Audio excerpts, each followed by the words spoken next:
This one's been a long time coming. This is going to be a quick husbandry video and partial rehousing for my Pamphobeteus antinous. I picked this one up about 2 years ago from, or actually about 2.5 years ago, from Anastasia at Netbug.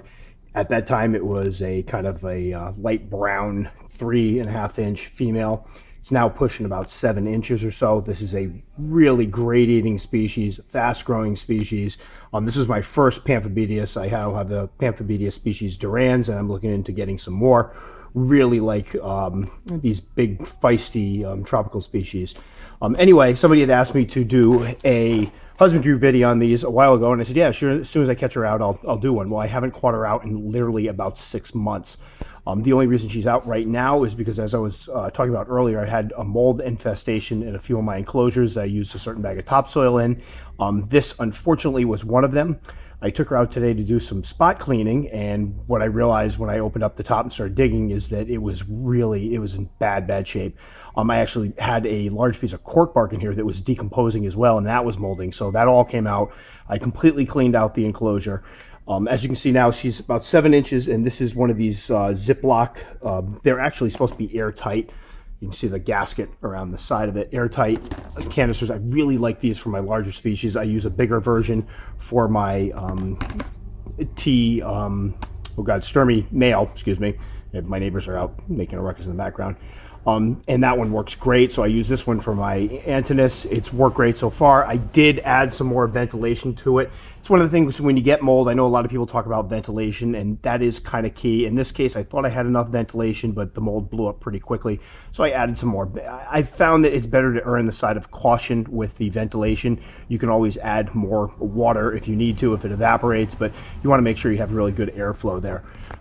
There's the girl right there sitting on a cup. What I'm going to do in a minute is kind of turn on the light, open this up, and let her hopefully scurry to her den. I had to kind of scramble to make something because I didn't realize the cork bark wouldn't be salvageable. So I have created a little den. These guys will, she, originally when I got her, I kept her in an extra large critter keeper that was filled just about to the top with dirt, and she dug all the way to the bottom, lived in the bottom the first 1.5 years I had her in that, rarely came to the surface except to hunt. It was almost acting like a fossorial species. So just a note, if you get these guys and they start digging, that's fairly normal. Right now the substrate is a mixture of topsoil, hopefully not topsoil that includes that yellow mold, and vermiculite. I've been increasing the amount of vermiculite to try to make sure that the water, when I pour it in, doesn't puddle on the top and create basically little mold areas.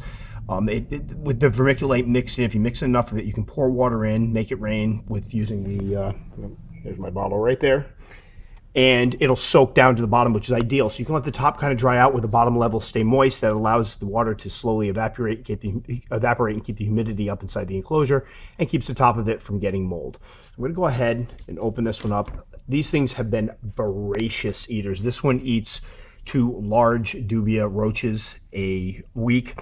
Takes them down, no problem, always eats. I'm waiting for her to molt. I'm assuming a molt's coming. You'll see in a minute. She's quite plump. But this is one of these species that people have noted will eat right up until the point where they molt. So let me go ahead and turn the light on. There she is right there. Gorgeous, gorgeous. Unfortunately, she's a little scared. She's, it's been kind of a rough day for her because she had to be pulled out. I had basically, originally, another piece of cork bark here that I had to pluck completely out, and she was underneath it. Wasn't very happy, but didn't kick any hairs. We're gonna go ahead, try to get her to go into the new home.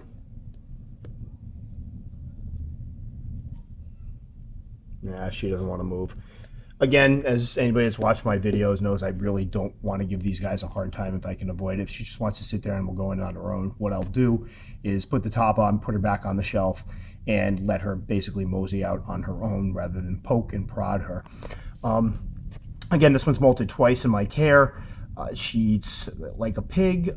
Temperatures it's been 72 to 75 all winter long, and now that it's getting a little bit warmer, the temperatures will increase to the summer months where we get highs of about 75 or so to 80 tops. Every once in a while we get a day it's like 82, but it's very, very rare. Of course, we'll see with the weather being as warm as it was all winter if it's not a bit warmer this summer. So again, this is Pamphobeteus antinous, beautiful species. There we go. Now you can see it doesn't have that weird shade. I'll go ahead and click on her. Beautiful species. Again, they like it a little bit moist, but you don't have to go overboard. Great eaters, fast growers, beautiful tarantulas.